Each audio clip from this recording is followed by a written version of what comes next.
all of the businesses, I mean, think of up at Rolling Acres, and how many buildings do you go by every day that have been around for a while? There's empty buildings everywhere. Any plans? I mean, and yeah, we'd like to see some growth, but even if we could just develop the land. One of the things that we're seeing is the cannibalism that is taking place in our marketplace right now. And most of us have been around here long enough to kind of see the trend.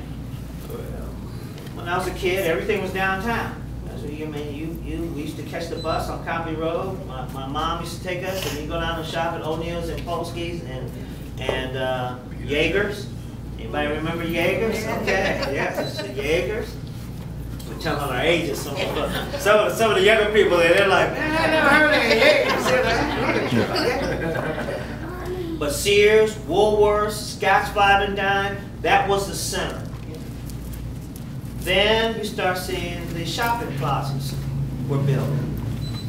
That started eroding that business and people coming downtown, which also impacted those neighborhood districts like Kimmel Boulevard, Copley Road. That's where you went, shoe stores, you name drugstore, all of that was right there in the neighborhood. Grocery stores. So you had the strip plazas that were built first. And that started eroding that. Then the malls came. That really negatively impacted downtown and those neighborhood business districts. Then came the Montroses. Okay? And one of the things that you see with this cannibalism is stores, we're not seeing new stores. We're seeing stores move from one place to another place to another place. And to the detriment of those older neighborhoods. Now, I can tell you, Chapel Hill and Summit Mall are lucky they're close enough to their Montroses in order to survive, and they're still struggling to a degree. Summit Mall seems to be doing much. There was a point at which Summit Mall, and I used to go, I didn't go to Rolling Acres. You couldn't get up the hill because of the traffic. You went on out to Summit Mall, got your shopping done in a half hour, and went on about your business. That has shifted, where Summit Mall is one of the premier malls, and they've been able to attract, like the Apple Store. Now those Apple stores bring in business from regional people come in, because most of us, if we had an Apple, we were going all the way up to Westlake. Yeah, to get it repaired and do all that. So we have to be smarter about what we're doing, and we have to help those owners of those old plazas repurpose those plazas. And we see something just in our facility right here where we are today, a repurposing of this plaza, where it is once again turned from an empty structure into something that is positive for the community. As a person sitting looking out in, our current administration has more deputy mayors than the city of New York City. We have more fleet vehicles than cities 3 times our size. And yet, certain people want to say we don't have money to pay the people that work. If those 13 deputy mayors were actually doing something that people would see doing, then okay, fine, they're earning their $110,000, $115,000 a year. Agreed. But when they're sitting there playing blackjack or pocket poker on the computer, and they're pissed off because a constituent makes a phone call and asks them a question, I got a problem. Well, you will if you find out anybody that works for me is doing that, they'll have a bigger problem than your problem with me. Okay. One of the things, and I want to make this really clear. Being a public servant is an honor and a privilege. It is something that I take very, very seriously, because I have people's lives in my hands. I can positively affect people, or I can negatively affect people. So I take that responsibility very, very seriously. The people that will work for me will have that same level of seriousness about that work and about the commitment to residents and giving them what they need and addressing their concerns. Two things that we're going to be really focusing on. One is the economic development piece that I talked about, because that is critical. Most of what we see going on out here right now, the negative things that are going on, the root of that is the lack of ability of those individuals to find gainful employment. So we have to restructure that. And I'm not quite sure. I probably need more horses in that area than we currently have now to get that kind of job done and to form that relationship that we need. The only other area that we're going to truly focus in on, there will be a cabinet level position dedicated to youth and youth issues and services. Not so much that these will be things that the government does, but that we help coordinate all the different services that are out there for our young people, so that you have a mother out there with a knucklehead 13-year-old. She's able to plug in to a system that gets this young man or young woman the help and assistance that they need from the various organizations that are out there. We have, one of the things I will say about Akron and Summit County, we have a wonderful network of social service agencies and different things that are out here. Matter of fact, there's not too many places better than here to grow old or do some of those things, but it's not well coordinated in terms of that, and that's what one of our focuses. And one of our advocacies will be for young people. So many of our kids today don't feel a part of anything.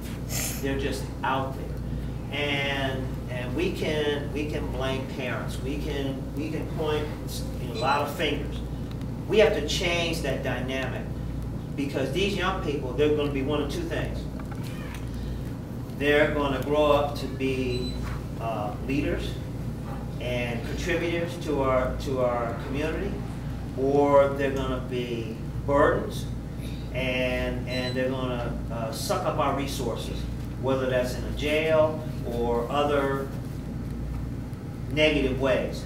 So it's important to invest in them now, so that we have, so when we retire, when we do those things, there's a fresh group of young people that are prepared to take those leadership roles. Now the cars, I can answer that one real quick. We ain't gonna have all these cars. We're going, the people that will have cars will be those individuals doing work every day, and that car is an essential component of them getting around each and every day to get their job done. You will also see hybrids, because we're going to reduce the number of cars, and we're gonna have some hybrids out there, because I think city government should lead in certain areas, and particularly it relates to our environment and things. Those hybrids cost a little bit more, but we should be, if we get rid of all these cars that we have, we should have enough money to do the things that we need to do in that area. I can tell you right now, I have a car. I don't need a city car. What is your plan to combat the violence in the city? During our current financial situation, the one commitment that we'll make for next year is to maintain our current level of police officers. And we'll do that however we have to do that, okay? As things improve, we will be hiring police officers to get us up to the level of officers that we need, as well as other areas within the city department that we need people to get the job done out there, so that you feel good about what's going on in your neighborhood. You should feel safe, no matter where you are in this community, and particularly if you're at home. Now, one of the things, and I learned this from my dad, when we were kids, we'd always ask my dad, "Dad, what do you want for Christmas?" And he'd say, "All I want is peace. That's all I want." And I used to get kind of agitated about that, because I'm like, peace isn't on the shelf at Sears. What do you want for Christmas?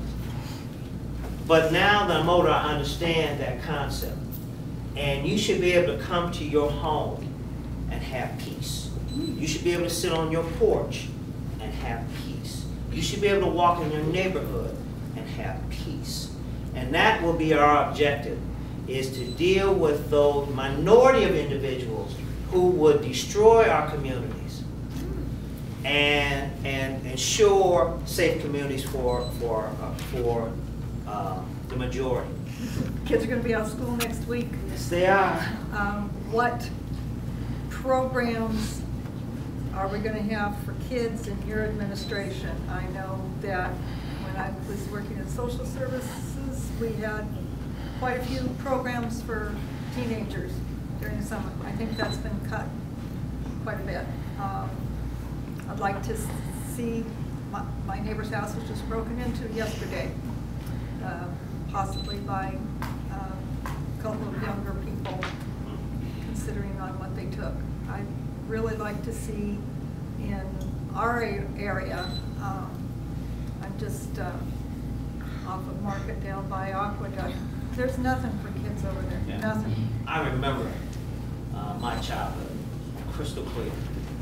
I remember the West Akron Y and how important that was to me in terms of positive activities for me to go to. Other kids, it was the Urban League. I mean, you see a kid walking down Market Street with a towel rolled up under their arm, you knew exactly where they were going. They were going to the Urban League to swim. There were recreation programs in all the schools. We had caroms, ping pong, different things. There was always something for us to do. For the older kids, there were work programs, CETA, other things where kids were put to work. According to the Beacon Journal, last year we spent close to $400,000 on cutting grass, cutting lawns, vacant properties, and other stuff. It sounds perfect. That sounds like a perfect opportunity for a youth program. Your 24 to 16-year-olds to have a job and going out and cutting that grass. Because I'm going to tell you, there's nothing, I mean, we were frustrated as kids, we didn't have any money. It's even more frustrating for kids today because they are bombarded with the stuff that they have to have. It's a whole different thing. I was talking with a couple there earlier. I said my big thing was working and getting a pair of Converse tennis shoes. Chuck Taylor All-Stars, man. I mean, like, you know, to graduate from CADs, PF Flyers, and Red Ball Jets, man, to get a pair of Chuck Taylor Converse, man, that's what I want. Now, my mother, those Chuck Taylors cost $10. She looked at me, she said, I'll never pay $10 for a pair of tennis shoes. Now, we all said a number of things. We never pay for water, and we never pay for TV, but that's a whole other discussion.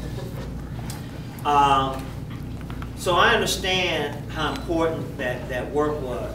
And I had summer jobs. I worked at MHA for a number of years, and man, I cleaned dumpsters, I did maintenance work, I dug ditches, I did all kinds of different things. Cut grass, you name it, I did it.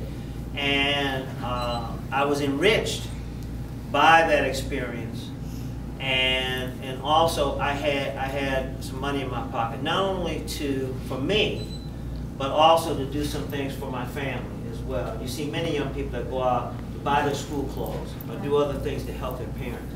So I think this is a perfect opportunity with the number of vacant homes and the properties that we have and this tall grass to do two things.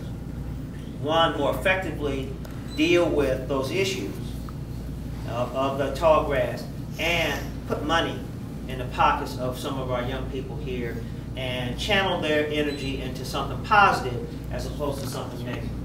And all of us, and I was a good kid, but if I had too much time on my hand, I got into trouble. And it was just that simple. And it's no different with these young people out here today. So I see that as an opportunity to build some character in some young people, get a problem resolved that we have out in our community with this tall grass, and help some young people stay out of trouble. Far better to invest that with them on that end than to invest on the other end or chewing up our police officers' time, our juvenile facility, our jails, or anything else. That makes just much more sense.